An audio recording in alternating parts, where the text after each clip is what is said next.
नमस्कार मित्रांनो, आज आपण पाहू होळी या सणाची माहिती। फाल्गुन शुद्ध पौर्णिमा या दिवशी होळी पेटवली जाते। यालाच हुताशनी पौर्णिमा असे म्हणतात।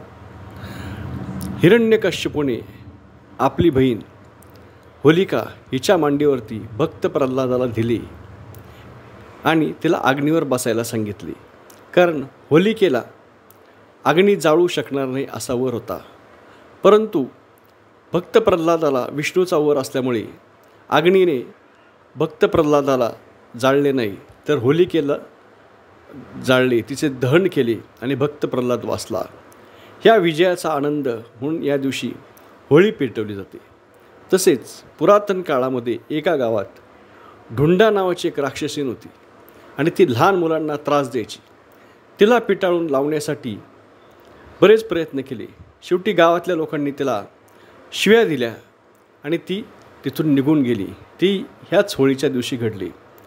या प्रित्यर्थ होळी पेटवली जाते, आनंद व्यक्त केला जातो। दिवशी असते आणि होळीच्या धुलवड या दिवशी धुलीवंदन केलं जातं। आज आपण पाहतो बरेच आजारी व्यक्ती त्वचेच्या आजाराने असलेले मड थेरपीचा वापर करतात, म्हणजे माती लावतात। पूर्वीच्या काळी ह्या धुलीवंदनाच्या दिवशी चिखलामध्ये माणसाला पूर्ण बुडवायचे, चिखलमय करायचे, कारण ह्याच्यामध्ये काही आयुर्वेदिक कारण असलं पाहिजे।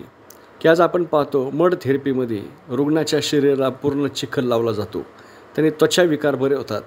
हाच आयुर्वेदिक दृष्टिकोन ह्याच्या मागे आहे, कारण उन्हाळ्यामधील त्वचेचे विकार होऊ नये म्हणून ही धुलीवंदन खेळलं जात असावं असं वाटतं। होळीच्या दिवशी संध्याकाळी होळी पेटवून होळीला पुरणपोळीचा नैवेद्य दाखवतात। होळीची पूजा केली जाते। वाईट सर्व गोष्टी ह्या होळीमध्ये जळून जाव्यात आणि नवीन पुन्हा चांगलं चालू हवं, ही ह्याच्या मागची उदात्त अशी प्रेरणा आहे। आणि म्हणूनच फाल्गुन महिन्यानंतर येतो तो चैत्राला नवी पालवी फुटते आणि सर्व नव्याने चालू होतं। गुढी उभारली जाते, नवे संकल्प केले जातात आणि नवीन वर्ष सुरू होतं। तर असा हा होळीचा सण।